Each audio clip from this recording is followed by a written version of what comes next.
The Sage's Apprentice, on the moon of Shongwun, in the hermitage at the foot of Mount Songyu, a tiger anima named Ho Young was reading a book about the legendary sage Tai Yu, who had sealed away the Four Perils, powerful fiends who had once threatened the peace of Grandis. Author's note: the Great Perils come from Chinese mythology. Their names are Hundin, Kangyi, Taiwu, and Taoti. Taoti in particular is especially relevant to this storyline.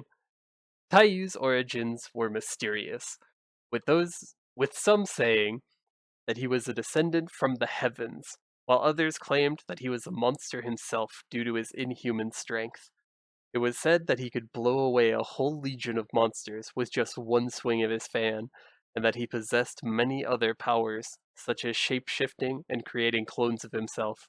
Even in spite of his strength, however, Taiyu was extremely humble and would only refer to himself as a simple wanderer. After Ho Young finished reading the last volume of the series of Taiyu, he wondered what to do next, as he had gotten bored of reading and sleeping all day. Author's note: must be nice having free time. He also wondered where his master had gone, as he should have returned long ago. His master had been called away on some urgent business, and had left Ho Young in charge of the hermitage while he was gone. Before he had left, his master had warned him to stay away from the other side of the mountain. Ho Young decided to go to the training grounds and finish the training exercises that he had been putting off. He collected stiff wooden blocks from the pine nuts in the training grounds and carved the symbol for heaven, earth, and humanity, which were meant to represent the sky, the land, and mankind. He recalled that the intent was to help him understand that he existed between the sky above and the land below. With this understanding, he attempted to cast magic, but he failed once again. Just as he began lamenting that he was still unable to use real magic, the ground suddenly began to quake, and he heard a strange voice calling to him. Ho Young followed the voice, but he was unable to find its source. Suddenly, he realized that he had gone to the other side of the mountain, where his master had forbidden him to go. However, the voice called him again, and he followed it to the stone of sealing. The voice inside the stone asked Ho Young to free him in exchange for a wish. Ho Young asked for the ability to use magic in exchange for the voice's freedom. He found a warding talisman on the rock and realized that it would be simple to remove it, supposing that whoever had put it there must not have been too serious about keeping the voice trapped. However, Ho Young knew that the monster trapped inside the stone must be dangerous, and he doubted that it would give him magic so easily, and so he decided to play a trick on it instead. Meanwhile, the monster planned to possess Ho Young upon being freed, allowing him to cast magic as its puppet. Ho Young lifted the talisman just an inch in order to get the monster's hopes up, and let it fall back into place again, laughing at the monster's foolishness to think that he was such a gullible child. Suddenly, a gust of wind blew off the talisman that Ho Young had accidentally loosened, causing the stone of sealing to shatter. From the stone emerged Taoti, one of the Four Perils. Ho Young realized his mistake and formulated a plan to reseal Taoti. He laughed and told the monster that he couldn't possibly believe it was Taoti. He then asked Taoti to prove that he was truly one of the Four Perils by moving the mountain, claiming that the real Taoti would easily accomplish such a feat. Taoti easily lifted the mountain, but Ho Young continued to subject him to more tests. Eventually, Taoti tired himself out, and Ho Young took the chance to use one of the talismans that he had stolen from his master's desk to reseal him. However, Ho Young accidentally sealed Taoti inside himself, but his weak magical mastery meant that he was unable to seal the fiends that Taoti had devoured, causing them to be unleashed upon Grandis. Taoti, who had been reduced to a tiny creature, was furious that Ho Young had released all the fiends that he had devoured over the ages. He then granted Ho Young the power to use magic and explained that it was to help him track down and catch all the creatures whom he had let loose. With his newfound ability to use magic, Ho Young read through some of his master's notes that contained basic spells. Armed with new skills, Ho Young decided to head into town in order to find clues on the fiends. Based on the stories that he had read about Tai Lu, he discovered, or Tai Yu, he discovered to head into a tavern in order to hear rumors about any of the rebellious fiends. He overheard two patrons, Ironhide and Willow, talking about the resurgence in monster activity and how the town's private investigators were looking for answers. Ironhide mentioned that the private investigators were expensive, but that their efficiency had made them local heroes. Suddenly, Ironhide began choking on a fishbone, and after clearing his throat with a drink, he decided to order another. Ho Young noticed that the tavern seemed to be out of the particular drink that Ironhide had ordered, and formulated the plan to impersonate a server. He obtained distilled spirits from silky crocks and brought them to the patrons so that they would continue their conversation. Ironhide then mentioned that the head monk of the temple on the outskirts of town had recently passed away, and that he had been replaced by a younger monk who was simply known as the Handsome Monk, as according to many women, and even a few men, he was easy on the eyes. Author's note. This is Nexon winking at us and saying, "Look, the gays exist in the game. Are you happy now? What? Marriage? This is all you get. Don't ask us for anything ever again unless you're willing to go MVP red for it." Though he was both handsome and kind, there were rumors that the handsome monk had sequestered himself in the temple, leading people to believe that he was praying for the safety of the town. Young wondered whether the handsome monk had been forced into seclusion because of the fiends, and he had accidentally let loose into Grandis, and decided that his next course of action would be to become a private investigator.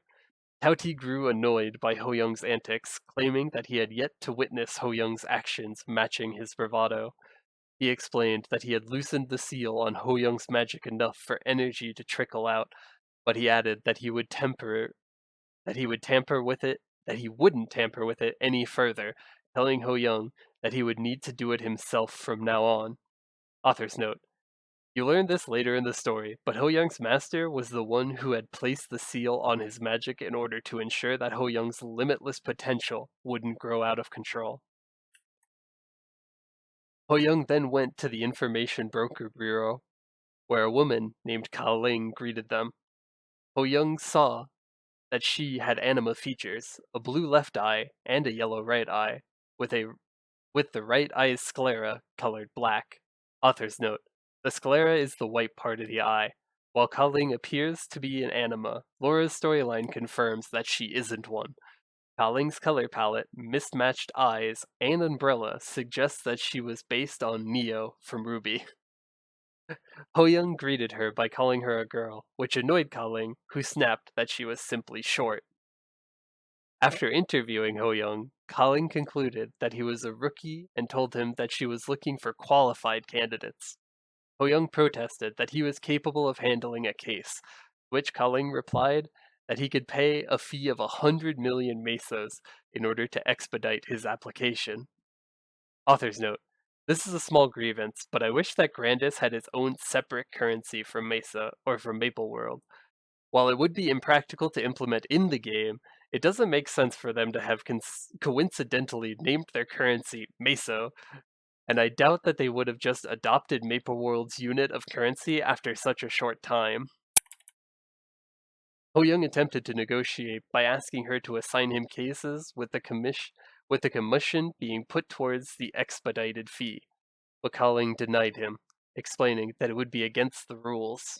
Ho Young then decided to trick her by telling her that he would need to turn her down and hoped that another legendary sage would help her. This intrigued Ka Ling, and Ho Young followed up by talking about his master's fan. Ka Ling immediately recognized the fan as authentic and agreed to hire Ho Young. When he asked why she had a change of heart, Ka Ling explained that no ordinary sage could have gotten their hands on such a fan.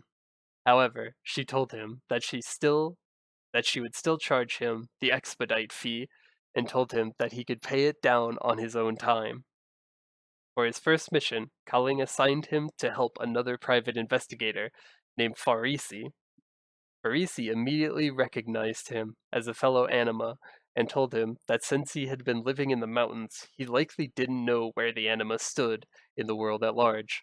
She explained that the anima usually lived in seclusion and hid their animal features when venturing abroad, adding that she herself was an anima from the sea, and that she had carefully styled her hair to cover her anima ears, though she admitted that she couldn't hide her blue hair or skin. She told him that hiding her ears and tail may save him avoidable troubles, though she added that she wouldn't force him to listen. With his new magic, Ho Young invented a spell that could allow him to make his anima features disappear and reappear at will. Farisi then talked with investigating the town. Then talked him. Wait, what? Then tasked him with investigating the town, as she was busy and Ho Young needed to get familiar with the area. She told him that there had been an increase in reports of jars being shattered, and told Ho Young to look into it. And though she wondered why it even warranted an investigation, she directed him to defeat the broken silky crocs for clues. Ho Young found broken pieces on the monsters and brought them to Farisi. He told her that he had already examined them and had found animal feces on the pieces, and that judging by the breakage of the jars, the culprit was fairly large, but the feces were abnormally small in proportion. Parisi decided that they could rule out monster involvement, jotting it down in the case files and deciding to move on to the next one. For his next assignment, Farisi gave him a case for a local farmer named Mr. Mark, who had reported that his fully grown gourds were disappearing, with some even rolling away on their own. After investigating, Ho Young returned with some of the gourds. He pointed out teeth marks that had likely come from an animal and explained that the gnaw patterns showed large incisors, likely belonging to rats. He theorized that the gourds moving around on their own were likely rats who had chewed their way inside. Barisi wondered if the rats had also been the ones who had broken the jars.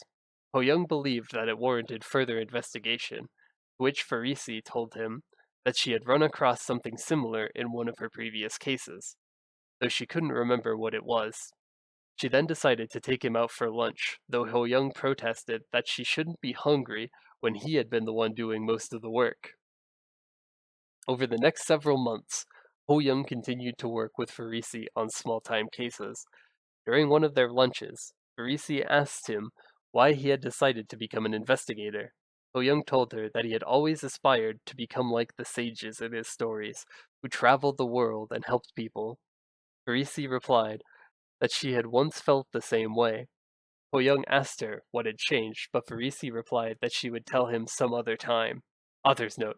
Sadly, she never does. She then told him that she had good news for him and explained that he had been given a new case, one which was actually serious and necessitated real detective work. Ho Young went to see Ka Ling, who told him that the case involved a theft and a mysterious disappearance. A shiny object, as shiny objects had lately begun to disappear from the temples near the town. A few days ago, some of the temple's trainees had gone missing as well, and Ka Ling explained that the client who had filed both requests suspected that the incidents were connected. Ho Young asked Ka Ling if she thought that the cases were indeed connected, but Ka Ling told him that he would see when he met the client for himself. She told him that the client was a trainee who lived at the temple, and that he would be waiting at the temple entrance for him. Ho Young met the trainee at the temple and noticed that he was wearing a fancy necklace. Initially, he hadn't thought the monks wore such extravagant jewelry, but seeing it helped him understand the link between the thefts and abductions. The trainee noticed that Ho Young was eyeing his jewelry and showed its glistening surface, explaining that it was meant to reflect one's face, which was the mirror of the soul. He told Ho Young that the pendants meant a great deal to the monks, and that he couldn't imagine that anyone would have allowed theirs to be stolen, including the trainees who had been abducted. Ho Young marveled at the responsibility that they carried, with Tauti pointing out that it must be a foreign word to Ho Young. Author's note: I love all these little exchanges that these two have in the storyline. The trainee then began telling him the details of the case, explaining that a monster would appear when the temple was quiet, usually stealing something shiny before disappearing again. Those who had disappeared along with the monster were fellow trainees, who had been standing watch at the time of the incident. Ho Young asked if there were any clues to help identify the monster, but the trainee explained that the only witnesses had been abducted. Undeterred, Ho Young began his investigation at the site where the abductions had taken place. As they walked there, the trainee mentioned that soon after the abductions had started happening, the temple had begun having a rat problem. Ho Young then fought the sewer rats, met, then fought the sewer rats and discovered a black feather, a ring-handled wooden board, and a crumpled note that the rats were carrying, which he brought back to the trainee. Ho Young noted that based on the size of the feather, the monster had to be gigantic, possibly even large enough to carry off a trainee by itself. He then showed the wooden board to the trainee, who recognized that it matched the color and pattern of the door at the rear of the temple grounds. There they found a large footprint, which Ho Young noted to be bird-like. The trainee realized that the rear gate led to the highest mountain in the area, meaning that the bird monster must have taken the missing trainees there. Ho Young then opened the crumpled note, which said, "It was an animal, a beast. Flee while you can." Ho Young believed that the trainee who had written the note had known what was coming, and that they had tried to warn everyone else. Just then, Tauti told him that he recognized the monster that they were facing and explained that the monster was a giant magpie, which was obsessed with hoarding all that glittered and shined. However, Tauti added that the magpie was afraid of bells, having once flown face first into a large bell. Ho Young realized that it explained why the magpie only came to the temple grounds when it was quiet. He then told the trainee that he had learned what he had learned and asked him to show them the shrine's largest bell, which helped Ho Young formulate his plan to deal with the magpie. Author's note: much like how the Four Perils are based on Chinese mythology, there are lots of references to Korean folk tales in Ho Young's storyline. The magpie monster and the bell are based on a story called The Magpie That Repaid a Favor. The gist of it is that a scholar saved some magpie chicks from a snake by killing it. That night, the wife of the snake transformed into a woman and tried to kill him in revenge. The scholar claimed that he was just trying to save the chicks, and so the snake wife, who understood his feelings as a mother, gave him one chance to live if he could ring a bell at the top of building the building. I think he missed a word.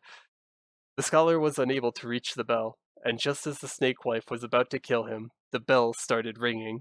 The scholar then discovered that the mother of the magpie chicks had repaid the scholar's kindness by smashing her fragile body against the metal bell in order to make it ring, though the effort ultimately killed her. He and Tauti climbed to the top of the mountain, where they encountered the magpie sitting in a full nest of shiny objects, along with one of the trainees. As the magpie flew to attack, Ho Young unleashed a gust of wind at him with his fan that caused the shrine bell to ring, which weakened the magpie and caused it to return to its spirit form. As the spirit rushed away, Ho Young chased after it and accidentally fell off the mountain. As he plummeted to the ground, he tried to summon his master's nimbus cloud, focusing on the heavens, earth, and humanity trigram. Ho Young successfully summoned the nimbus cloud, allowing him to chase after the spirit through the air. Tauti successfully consumed the spirit and regained a portion of his powers. Over the next few months, Ho Young continued to take on advanced cases involving the escaped fiends. As he grew more famous, Tauti also grew stronger by consuming the fiends. Author's note: I like how Ho Young is completely unconcerned about when his master is coming back, despite the fact that it's probably been nearly half a year. He's like the freshman kid at college realizing that his parents aren't around to supervise. Ho Young quickly becomes the talk of the town, with the handsome monk even coming out of seclusion after the recovery of the missing trainees. Tauti told Ho Young that all but one of the fiends in the area had been hunted down. However, the last fiend had an elusive presence that allowed it to hide from Tauti, a fact which frustrated him, as he had thought that he had recovered enough of his power to sense any monster in the area. Meanwhile, Ho Young went to meet Farisi for lunch as usual.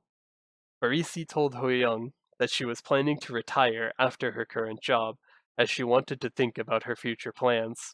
Ho Young agreed with her, claiming that he also didn't plan on staying an investigator forever. After lunch, Ho Young left for his new case, promising Farisi that they would have a proper goodbye later. He reported to Kaling, who told him that a faceless monster had appeared in town and instructed him to speak to Ironhide in the village. Ironhide told Ho Young that the faceless monster had first appeared several months ago, back when people had only caught glimpses of it wandering around, as though it were lost. Recently, however, it had started stealing from the town, which had caused the townspeople to grow concerned.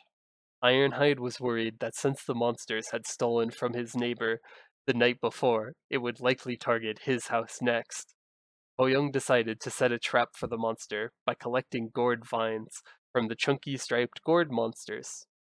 After having his magic clone set the trap, Oyoung waited for the monster on the roof of Ironhide's house. Soon after, the faceless monster, which was really just a normal man without his face, got caught in Ho Young's trap. Though the monster managed to escape, it dropped some of the stolen items that it had been carrying. Ho Young was surprised that the monster had seen through his trap, as he hadn't been able to sense a strong spiritual aura from it. Just then, Tauti emerged and told Ho Young that he could sense something. Ho Young asked if Tauti recognized the faceless monster as one of the fiends that he had consumed, but Tauti explained that it wasn't the monster that he was sensing, but something in the bag that it had dropped. Ho Young opened the bag and found stolen Mojo dolls. Author's note: these basically look like voodoo dolls, except they're meant to ward off evil. Ho Young recognized the dolls as the same ones that the handsome monk was making and having the trainees hand out to protect people from misfortune. Houghty suddenly realized that the dolls were hanging from every house, which was why he was sensing the energy, no matter where they went in town. Ho Young asked if he knew where the monster was hiding, but Houghty told him that they would likely learn everything that they needed once they had found out who had made the dolls. Meanwhile, Farisi was finishing her last mission by investigating the temple. Suddenly, a trainee emerged and told her that the handsome monk would be delighted to have her for dinner. Back in town, Ho Young began to grow suspicious about the handsome monk and decided to go to the temple. As they flew on the nimbus cloud, Ho Young wondered whether he would be able to see the handsome monk since he was an outsider. Furthermore, he suspected that the trainees would pose a problem if they were in on the conspiracy. Just then, he spotted one of the trainees getting down on all fours and eating off the ground while squeaking like a rat.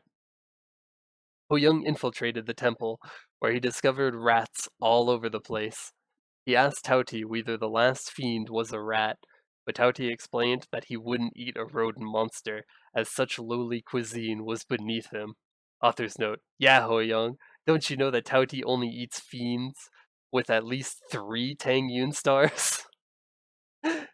Tauti then found a locked door, which he believed to be suspicious. Suddenly, he saw a rat scurrying with a key, getting lost amidst the many other rats with keys. Unable to keep track of which rat had the right key, Ho Young defeated them all and took all the keys that they were carrying, trying each one until he found the right key.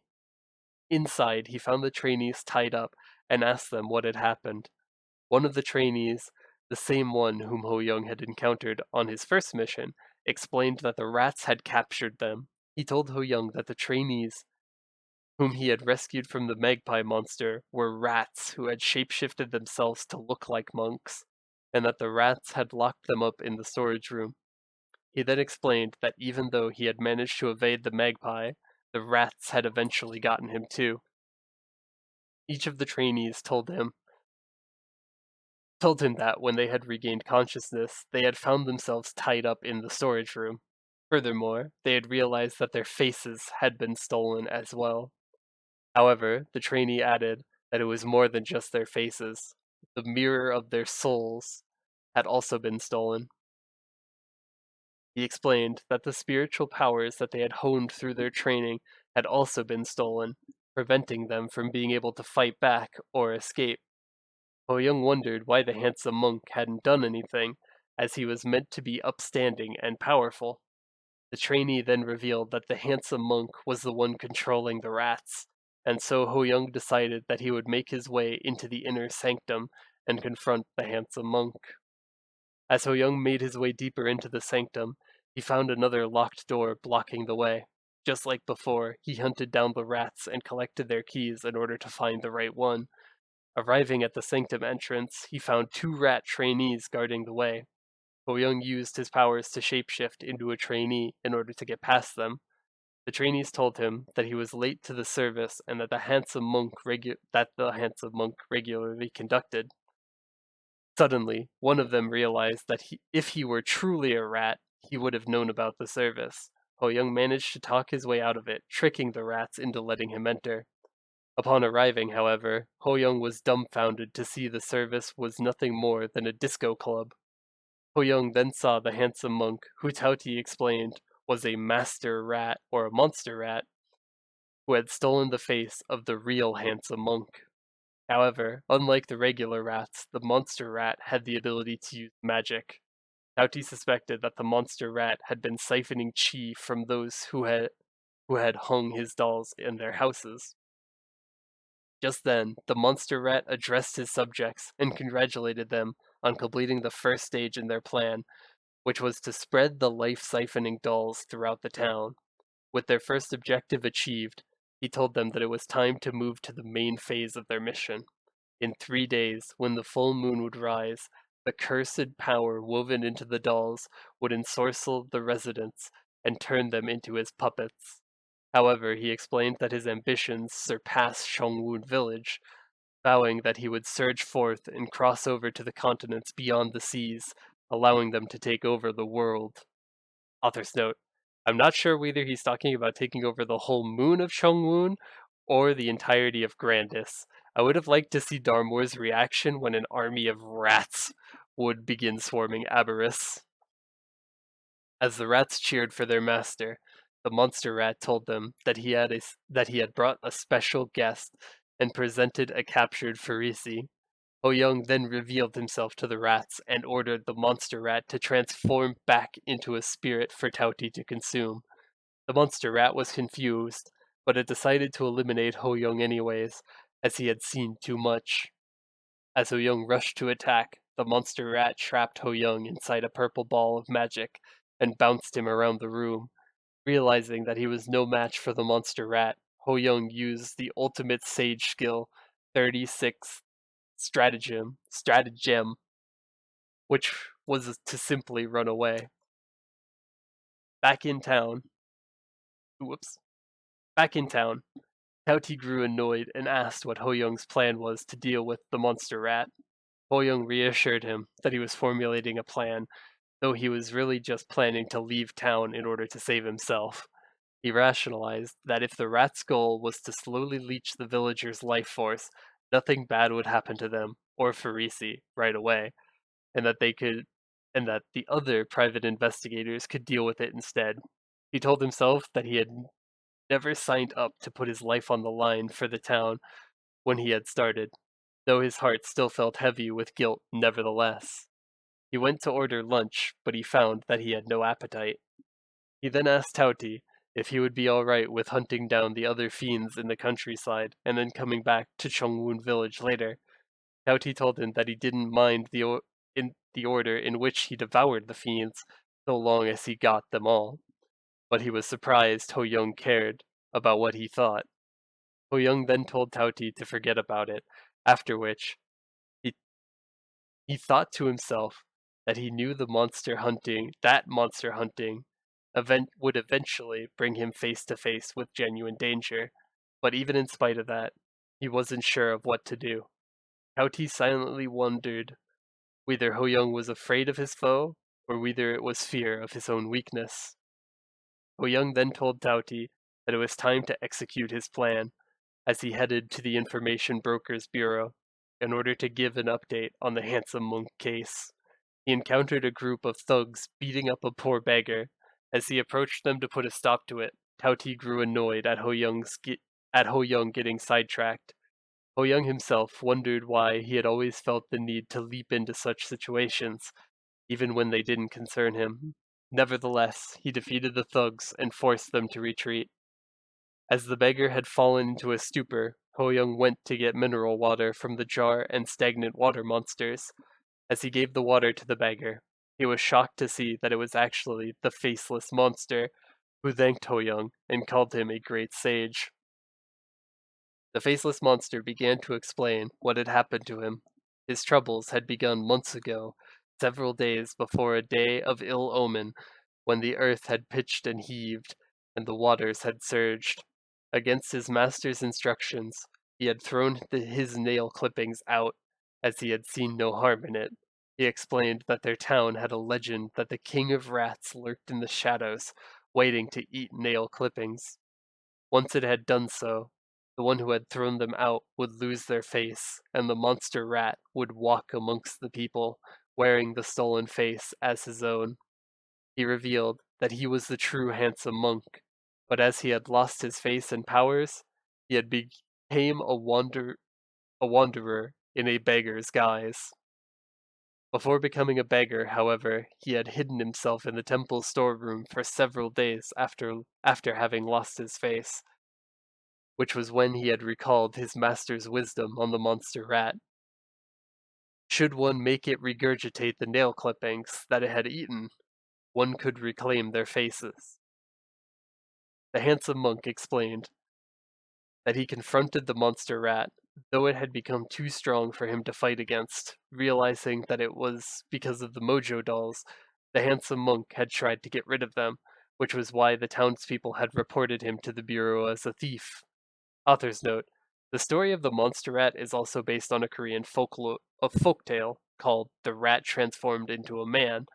While there are many variations of the story, the gist of it is that a rat eats the nail clippings of a man and transforms into him. It tricks everyone in his house into thinking that it's the real master of the house, to the point where even the town's magistrate rules that the real master is fake and expels him from the house. Ev- Eventually, the man receives some advice and returns back home with a cat, which transforms the rat into its real form and eats it.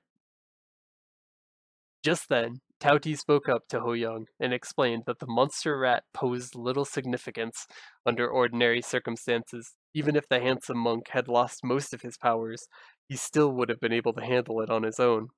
The fact that he had lost meant that the monster rat was getting help from someone or something else. Ho Young asked if one of the fiends who had escaped from Tauti was fueling the monster rat with power.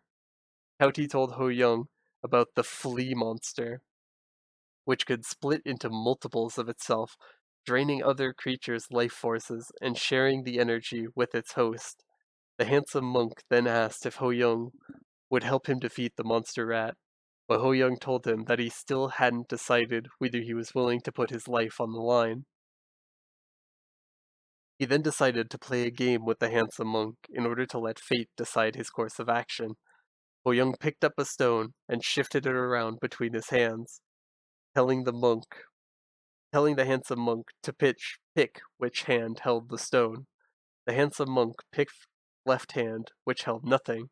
Seeing the handsome monk's disappointment, Ho Young told him that they would play another round.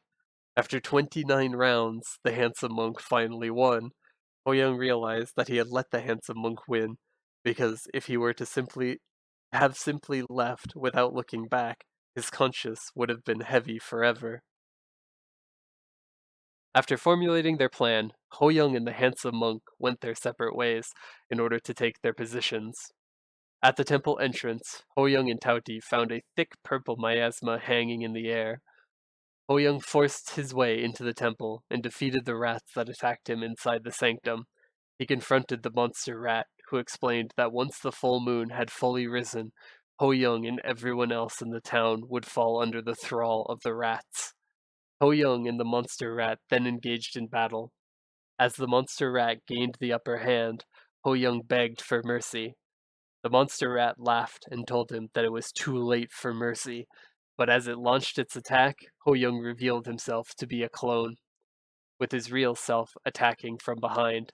He swiftly hit the monster rat's back, forcing it to regurgitate the handsome monk's nail clippings, which caused the monster rat to transform back into its true form.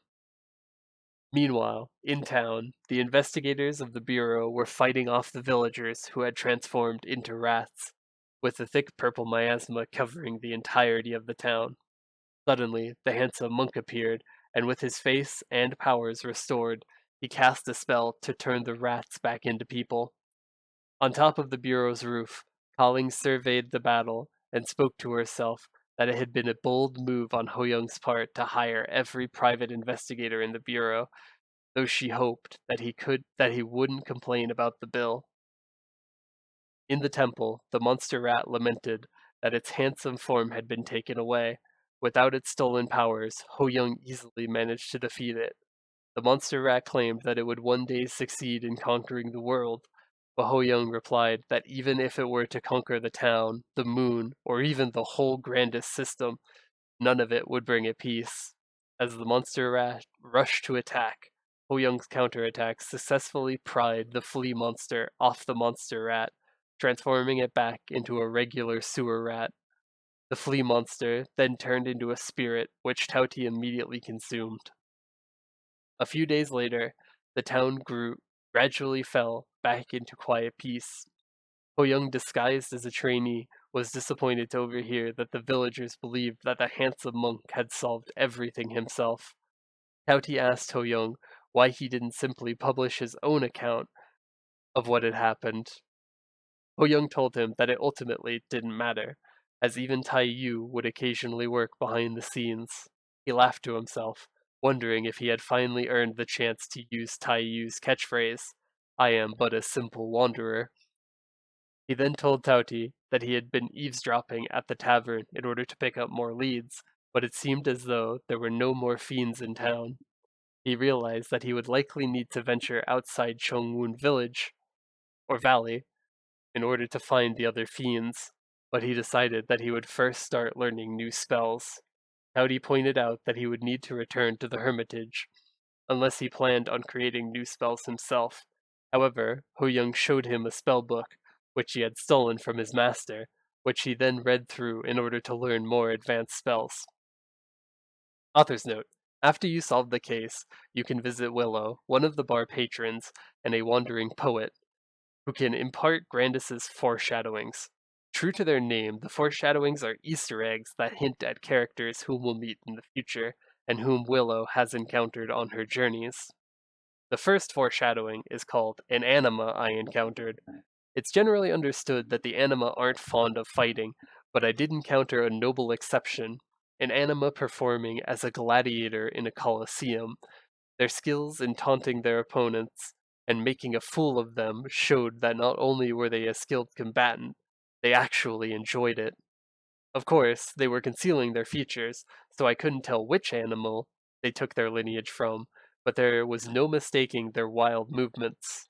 Only somebody with the keen senses of an animal could pull off those kinds of athletics. While we don't know anything about this character yet, I'm hoping that we'll be getting them as the Animal Warrior class. The second foreshadowing is called The Princess's Castle. In my wanderings, I came to an ancient castle, complete with a grand garden that looked pretty as any painting. A princess lived there, attended by many servants, but the princess never sets foot outside her castle, preferring to remain within. Even I don't know when the city gates will open. Still, I enjoy walking around the castle grounds whenever I find myself in the area. I honestly have no clue what this is referring to, though it's possible that it might be a city in the realm of the sages. We'll learn more about it later in Ho Young's storyline, but the realm of the sages is a special area which the sages of Grandis, such as Tai Yu, mentioned maintain the peace of where they maintain the peace of their world. Ho Young's hermitage is part of the realm of the sages, While the laboratory in Odium exists outside its borders, it's possible that this castle might be related to it.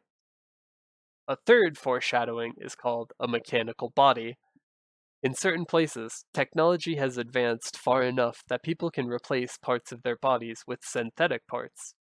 But the knowledge necessary to create such technology is considered a great secret, and very few people know how to do it. The rumors say there's even someone who went as far as to replace their entire body with synthetic parts. Do you think this means they'd get a mechanical brain too? How would they how would they know they were still themselves? This one is strongly implied to be about the Angler family or the Angler Company. The Angler Company is a national levels arms dealer organization on Grandis that was seemingly destroyed in an explosion. The Kurote storyline reveals that Senya, T-Boy, and Kazum are the cyborg children of the company's founder, who himself was a cyborg created in Odium as an artificial adversary. Although he was deemed a failure by the elders from the realm of the sages and was cast out of the laboratory. The last foreshadowing is called The Boy Who Didn't Age. One day on my travels through Grandis, I got hopelessly lost in the forest near Pantheon. I had no idea where I was and wondered if I might actually die out there. Thankfully that didn't happen, because a young boy, a magician, appeared and saved my life.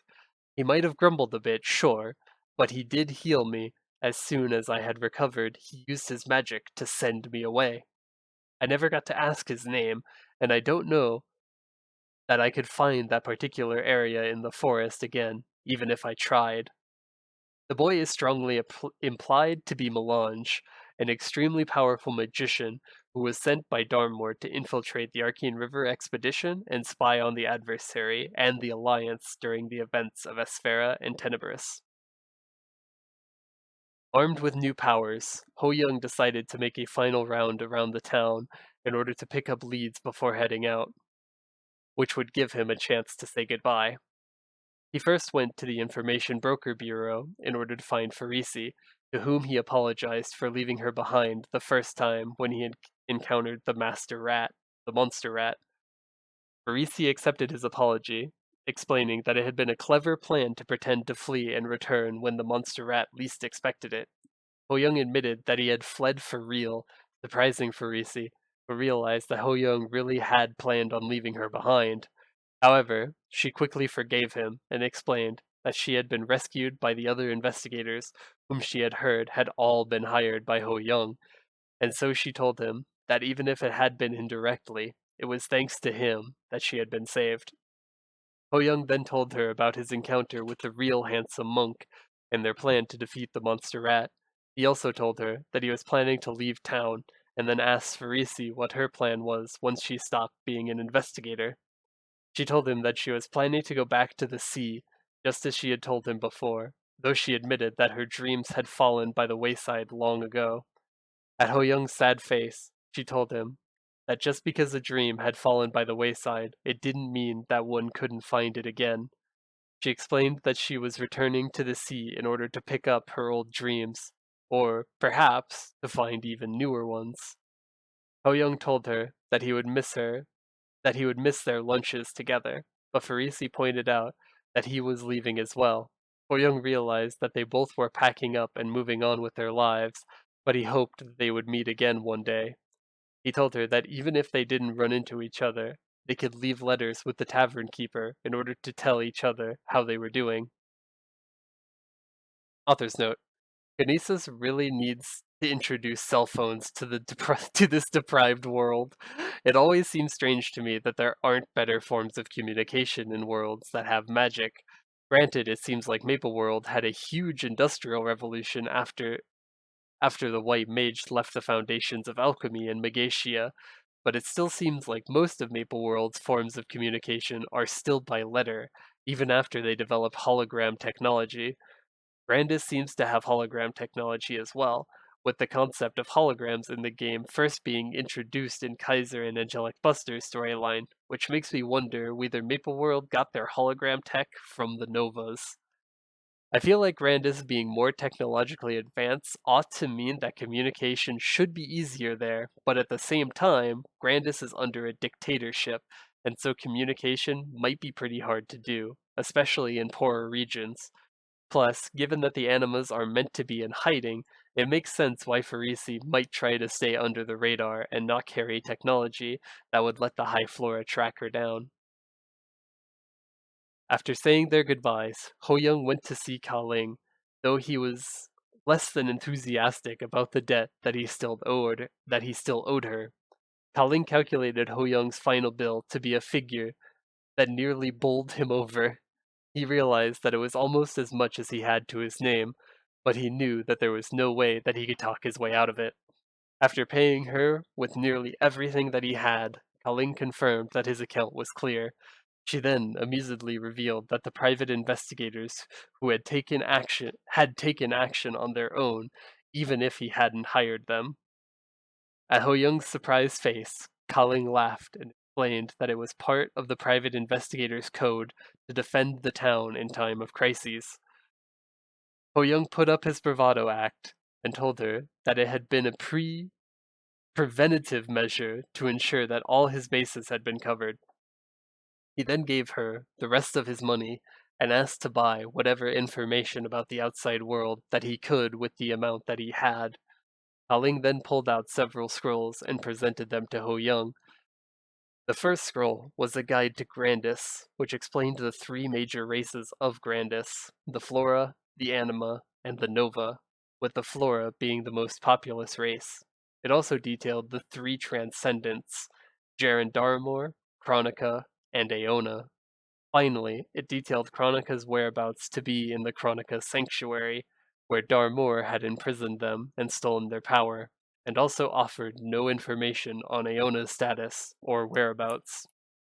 Author's note: I guess that they finally decided to use gender-neutral pronouns with Chronica starting with this storyline, since they probably don't want to commit to it in case they change their minds. I'm always dubious when the games say that the Flora are the most popular race, when the Cernium storyline reveals that the majority of the Flora army is composed of common mercenaries, because there aren't enough Flora to fight as soldiers. At the same time, the Flora have been committing mass genocide to the other races, and so even though there aren't that many Flora, there are probably even fewer members of the other races. The signature on this scroll shows that this information had been gathered by young swordsman K, Kaiser's alias. I'm guessing that most likely Kaiser and the other people who had given these scrolls had done so in exchange for other information from the Bureau. The second scroll detailed the history of the Flora, namely the Flora Civil War, and the awakening of Jaren Darmor as the Transcendent of Life. It also mentions that around that time, the Anima had disappeared without a trace, with only the Nova in Pantheon fighting back against Darmor's forces.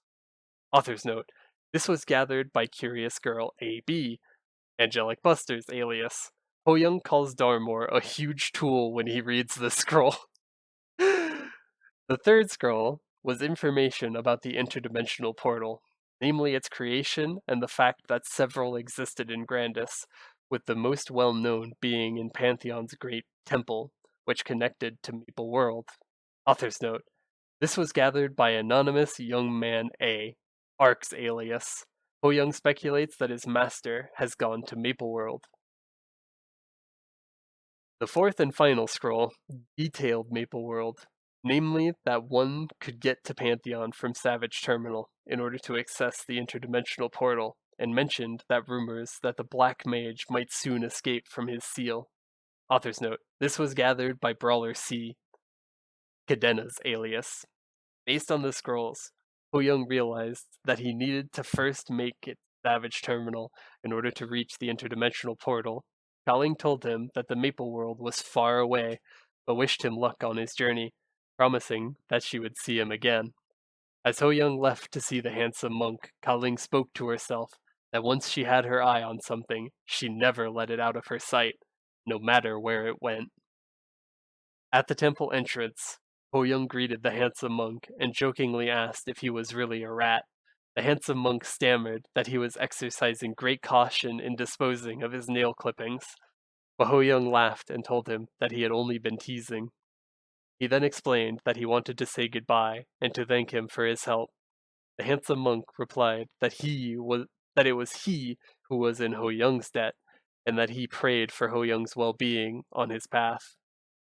Ho Young confessed that when his heart had been wavering, meeting the handsome monk had helped him realize that he already knew what he had wanted to do deep down. He added that if he hadn't met him on the road, he might not have had the courage to follow through with it. The handsome monk explained that it was in Ho Young's nature, as he had the spirit of a hero. After saying their farewells, he returned to the town. Tauti was annoyed that it was taking Ho Young so long to finish his business, but Ho Young then explained that they were heading to Maple World.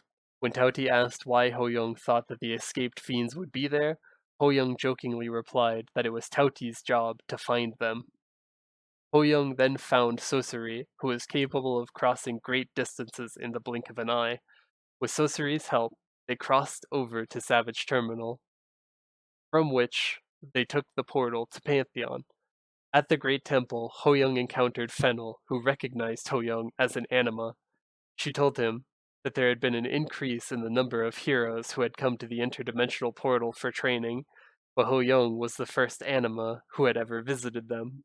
Ho Young explained that even if another anima had come through, they likely would have hidden their animal features, and so Fennel might not have recognized an anima if she saw one.